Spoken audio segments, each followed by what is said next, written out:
Ağcabədi kəndi parça dükanı, Hacıqara əlində yarım arşın bir kef oturub. Hacıqara narazılıqla Allah kəssin mənə alışverişi. Bu saydırmanı gətirmişəm, bir də sata bilməmişəm. Belə geçsə bir ildə bunları satıb qurtara bilməyəcəyəm. Evim yıxıldı getdi. Bu iş nədir başıma gəldi? Düz 100 manat zərərim var. Əsgər bəy, Səfər bəy və Heydər bəy dükana daxil olurlar. Hoş gəlmişsiniz, sabah gətirmişsiniz. Buyurun, parçalara baxın. Hacı, biz bazarlığa gəlməmişik. Hacı, Başqa iş üçün buyurmuşuq. biz bazarlığa gəlməmişik. Başqa iş. Hacıqara qaşqabaqlı halda Bəylər, önce vaxt gələrsiniz, danışarım. Müştərilərin gələn vaxtıdır. Dükkanı görüb bağlamayın. Hacı, hamı bilir ki, sən 3 ayda 3 top titlə sata bilməmişsən. biz gəlmişdik ki, biz gəlmişdik. Gəlmişdik ki, sənə 15 gün içində 100 manat xeyir verək. Əgər istəmirsənsə, o başqa məsələ. Əsgər bəy, Səfər bəy və Heydər bəy getməyə çalışırlar. Bu arada Hacıqara tələsik Necə, 15 gündə 100 manat? Hacı, sözümə qulaq as. French malı indi çox baha olub. Təbrizdə Təbrizdə arşını bir şahı ilə bir Abbasiyə alınan çit burada.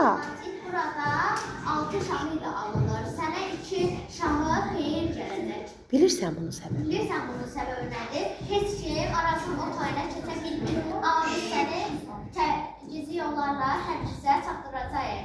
Malı ucuz qiymətə Malı ucuz gətirə bilsən, tez satıb yaxşı qazanc əldə edərsən. Hacıqaranın evi, Hacıqara xəncərini, qılıncını sandıqdan çıxarır və həvəslə Əgər Əsgər bəyin dedikləri düzdürsə, onda bir həftəyə xeyli pul qazanırım. Əslində gizli yollara təbliğ etmək təhlükəlidir. Amma Əsgər bəy bütün mallarımı bütün mallarımı sağ-salamat gətirib sağ-salamat gətirib çıxardığı zamanı deyil. Bu arada otağın qapısı açılır və Hacıqaranın həyat yoldaşı Tükəz xanım içəri daxil olur. Akışı nə edirsən? Bu yarar gəsənin qabağına niyə tökürsən? Səfərə çıxıram. Səfərə çıxıram, yoluma. De görüm, hara gedəcəksən? Əsgər bəy və Heydər bəylər Təbriz bazarına gedəcək. Bəylər məni gizli yollara Təbriz aparacaqlar. Yolda heç bir yaşlı və jandarm görməyəcək. Uy başıma, bir də qaçaq mantılıq edəcəksən, bircə bu qalmışdı. Dur ayağa get dükandan malını sat. Məgər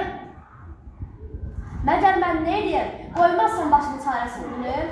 Ki, sənin başını nə görüb çarəsini qılasan, nə danışırsan? Daha nə gələcək? Daha nə gələcək? 100 manat zərərim var. Səni görüm Boğazından boğazımdan çörək keçmir. Səni görüm boğazın nə tutursun, nə su da ötməsin. O qədər pul yığıb nə edəcəksən? Öz malını nə özün yeyirsən, nə də ailənə xərcləyirsən. 100 dörmün olur, yiyəsən sənin pulun tükəlməz. 100 manat zərərdən ötürü nə özünü öldürürsən? Əsgər bəy, Səfər bəy və Heydər bəy həyətə daxil olur.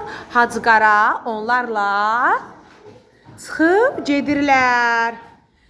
Hacıqaranın həyat yoldaşı Tükəz xanım isə dizlərinə döyə-döyə qalır.